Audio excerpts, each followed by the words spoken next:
Hi! So today in this video we're going to be talking about chapter 7.5, which is addition and subtraction of a rational function.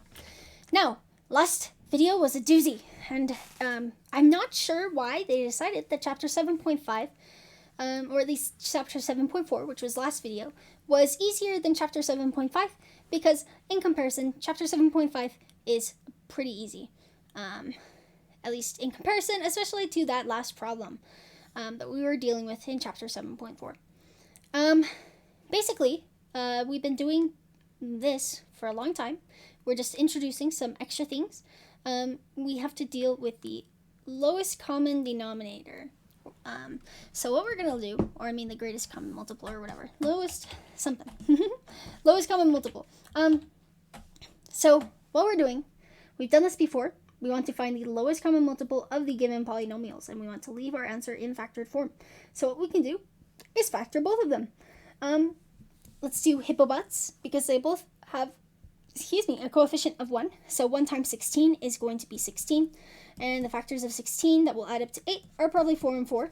So we have, for our first one, we have x plus 4 squared. And then for our second one, we have x times 24, so 28. We have that add up to 11. 28 is 7 and 4. That adds up to 11. So that's going to be our lucky ticket. So x plus 7, x plus 4.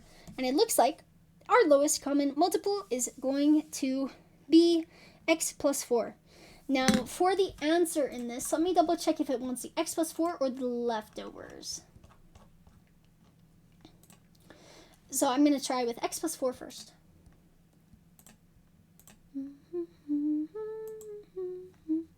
Whoops, we're in 7.5, my bad. Maybe I'll pause it.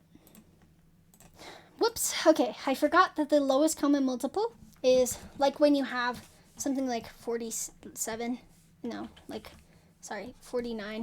and like 14.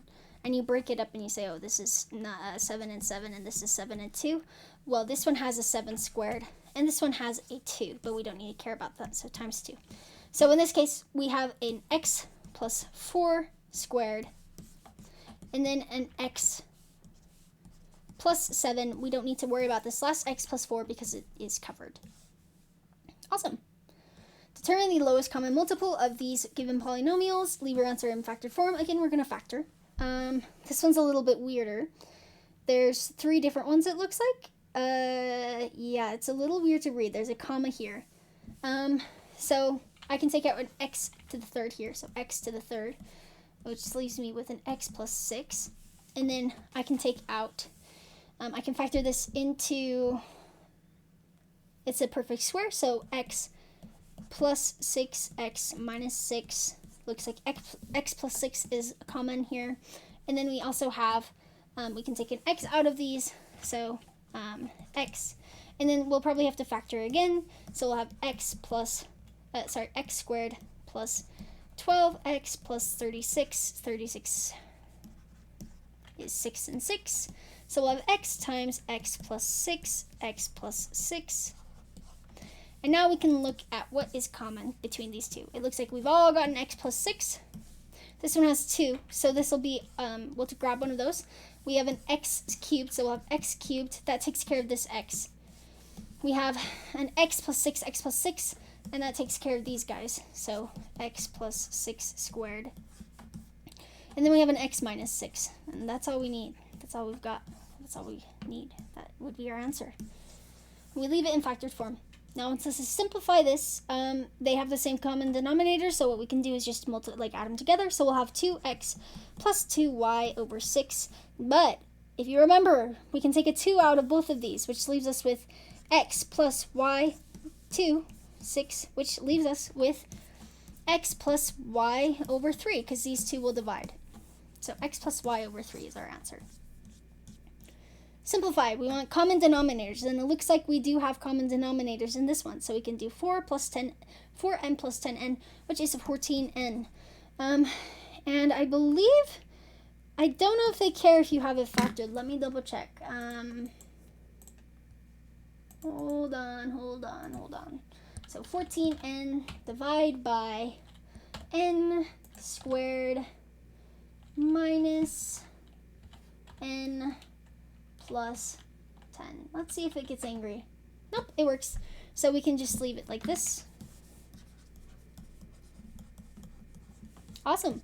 Now this one wants us to add and simplify, but now we're coming across a problem, and the problem is that they do not have the same denominator.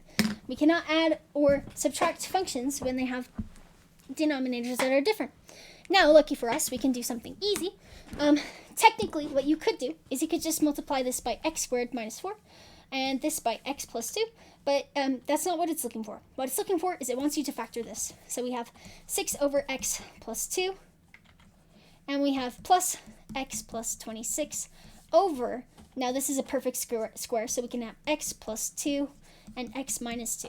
Now this has an x plus 2, but it's missing an x minus 2. So what we can do is we can times this by x minus 2 over x minus 2, which is the same as 1. We're not changing the value, we are just changing how it looks, so that's allowed.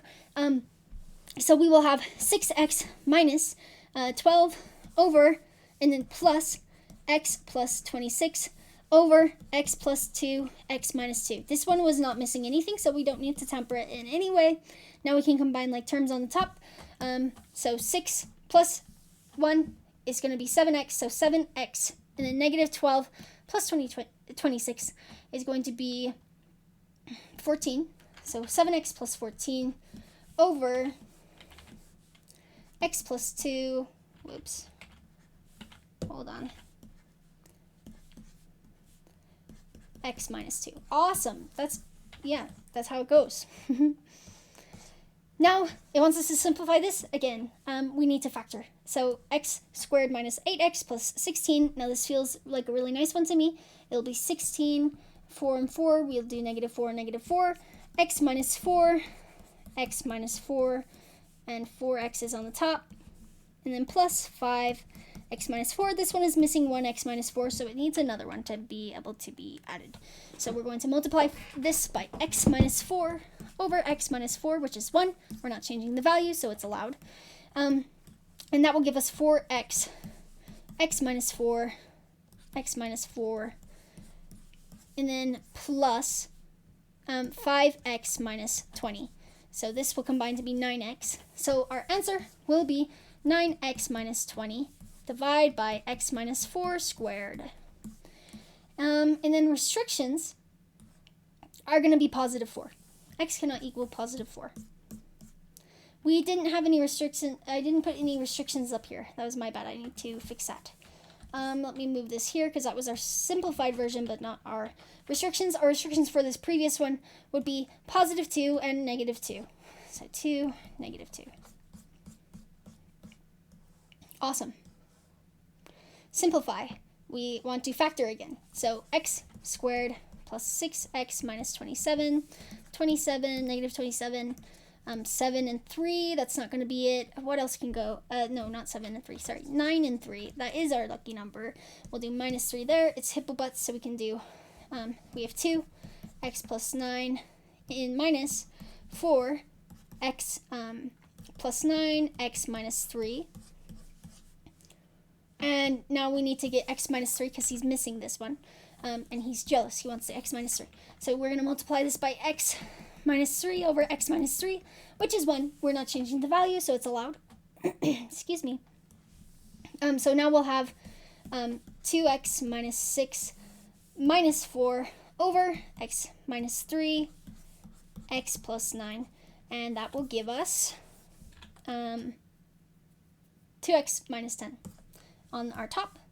So 2x minus 10 over x minus 3, x plus 9. Awesome. They'll usually set it up nice that there's going to be something. You usually won't have to multiply both. You'll usually only have to multiply by 1. State the restrictions on the variable. We know we can't have positive 3 or negative 9. So x cannot equal 3 or negative 9. Awesome. Last one. No, just kidding. It's not the last one. This one looks intimidating to a lot of people because it deals with function composition, again, which is where people tend to get tripped up. So we're going to take it one step in front of the other, 1 foot in front of the other. So the way that we're going to do this is we have x plus 1 over x plus 5. That's already factored. Awesome. And we're minusing. Now, it's very important that you put this whole thing in parentheses, because the thing that I see a lot is people don't distribute the negative, but it's very important. So minus x plus 13 over, let's factor it while we are here. So 15, 1, no, it looks like 3 and 5 maybe. Yep, 3 and 5 is our lucky number, so we'll have x plus 3, x plus 5. Awesome. That's super convenient for us. Hold on. Now we're going to distribute the negative. So we'll have x plus 1 over x plus 5 minus x minus 13 over x plus 3, x plus 5. It doesn't matter that these bottom ones aren't negative, because if the whole fraction is, yeah. So it'd be kind of like plus x, negative x, like that. Now we're missing an x plus 3 here. So we'll add that. So we have x plus 1 times x plus 3 divide by, which is going to multiply out to be x squared plus 4x plus 3. Nope, sorry. Yes, plus 3, yep. Divide by r x plus 3, x plus 5. And then we're also adding plus x, minus x minus 13. And it's a common denominator, so we don't need to write that again. So let's move this guy over. Bloop. Combine like terms. So this turns into x squared. So x squared plus 4x plus, it should be plus 3x minus 10 over x plus 3, x plus 5. Now I have a sneaking suspicion that it probably wants us to factor this top, because I have a feeling that probably we'll be able to cross some things out, but let's just see. Negative 10, that's 5 and 2. That looks like our lucky number. We want it to be positive 3 in the middle, so we will do minus 2 instead. We'll have x, we'll replace this top, so we'll have x plus 5, x minus 2 on the top, and yeah, it looks like I was right with my suspicions. So we'll have x plus 3 on the bottom, and x plus 5 on the bottom. These x plus 5s cross out, leaving you with x minus 2 over x plus 3. So x minus 2 over x plus 3. That was a doozy as well. It looks like they're just throwing curveballs at us. Luckily, there's only one more chapter section after this video. Yeah, and then our domain is going to be all of the ones that we can't have, which is going to be this x plus 3 and x plus 5. So x cannot be negative 3 and x cannot be negative 5. Whew. That was a big one. One more on this video, so take a deep breath. We can do it. Now these look very similar. These look like common denominators, but they're not, because this 5y is not negative, but this one is, and this 2y is positive, and this one is not. So we need to give them common denominators. We need to multiply. This one's missing this denominator, and this one's missing this denominator. So we're going to multiply this side by 5y minus 2x over 5y minus 2x, and we're going to multiply this side by 2x minus 5y over 2x minus 5y, and that will give us 125y squared. This is gross. Minus 50xy over, hold on, no, you don't, I don't think we need to worry about that, actually. I don't think you need to worry about that. We'll see what happens. We'll see what happens. So we have 5y minus 2x times 25y, and then plus 10x times 2x minus 5y. And then both of these have the same denominator now, which is going to be 5y minus 2x times 2x minus 5y. Now, let's see if there's any funky things we can do with this, because now they have common denominators. Oh, no, there's no funky things we can do with it. Bummer. I think we do have to multiply it out. Okay, I'll pause and do that. Well, no, you might want to see. Okay, so we have 125y squared minus 50y squared, just xy, plus 10x squared minus 50xy. These can go together. Yes. And then that will give us 125y squared minus 100xy plus 10x squared divide by 5y minus 2x and 2x minus 5y. Let me double check to see if this is the correct solution. I don't know if they want us to simplify it any further. I don't know if you can. Let's see. So 125y squared minus 100xy plus, whoopsie daisy,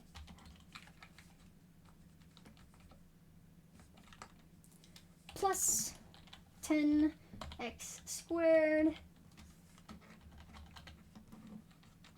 Hold on, it's being silly.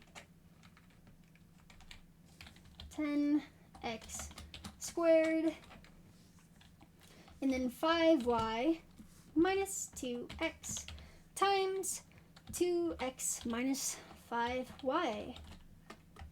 Uh-oh, he's saying it's wrong. Let's see. Does it want us to factor it more?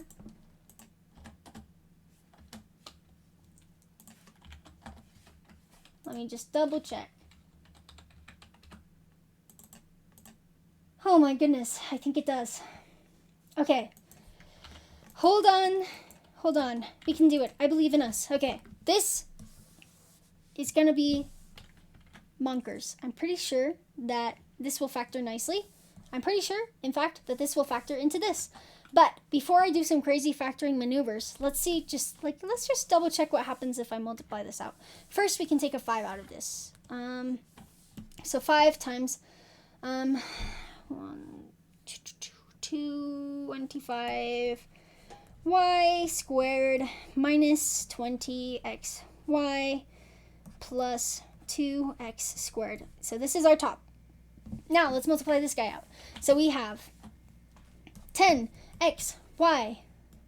I'm already feeling scared now. 10xy minus 25y squared minus 4x squared plus, hold on, plus 10xy. Hold on.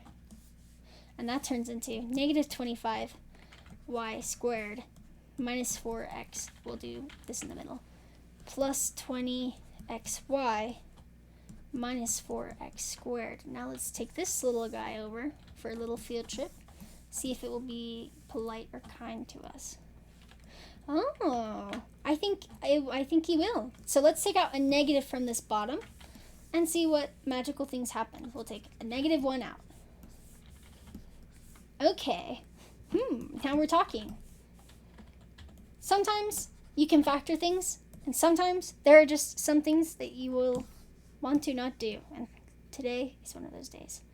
But I'm getting nervous because this is 2x on the top, not 4. And this should be,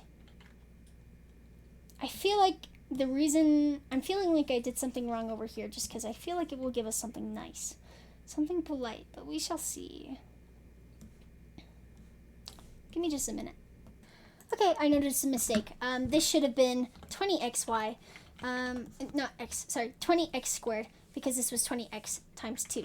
So that threw some things off. But now coming down, this should be 4x instead. Okay, I thought I was so scared for a minute. Now, the magical thing happens. This is a negative 1, by the way. Dun, dun. Dun, dun, dun, dun, dun, dun, dun, dun, dun, dun, dun, dun, dun, dun. It crosses out, and then cross it out. It just does. It crosses out. And so now we are left with negative 5. Amazing. You would never have thought it would be so gross and then be so nice. I don't know. Yes. Okay. Wow. Negative 5 is our answer there. And I checked it, and that was correct. I just had messed up a little bit on some of the addition and subtraction, which is where you will find yourself going wrong in a lot of these problems. Yeah, if you have any questions, please let me know. I will answer as soon as I can. If you want me to go over some more examples or just like work with you, just let me know and I will be happy to help if you. Yeah, have a good one.